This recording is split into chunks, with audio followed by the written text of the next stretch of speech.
প্রথম ক্যাটাগরির নামাজি যারা যারা সাথে সাথে নিয়ত করতে পেরেছে জামাতে, তাদের জন্য একটা পুরস্কার কবরে থাকবে। তারা কবরে যাওয়ার সাথে সাথে একটা অনেক বেশি সুন্দর, যেই সুন্দরের বর্ণনা দেওয়ার মতো ভাষা আমার নাই, যেই সুন্দরীর দুটা চোখ দেখলে আপনি এক দেখাতে 5000 বছর কেটে যাবে, এরকম একটা হুর কবরে বিয়ে দেওয়া হবে ওই ব্যক্তির সাথে। ওই ব্যক্তি জিজ্ঞেস করবে, কিরে তুমি কে? হঠাৎ আমি কবরে আসার সাথে সাথে তুমি চলে আসলে, তুমি কে?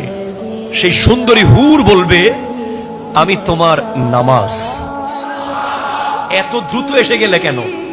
ওই সুন্দরী হুর বলবে, তুমি যেভাবে আজান দেওয়ার সাথে সাথে একামতের আগে দ্রুত দুনিয়ার সব কাজ ছেড়ে মসজিদে চলে আসতে, আল্লাহ আমাকে অর্ডার দিয়েছে আমি যেন তুমি কবরে আসার সাথে সাথে তোমার খেদমতে চলে আসি।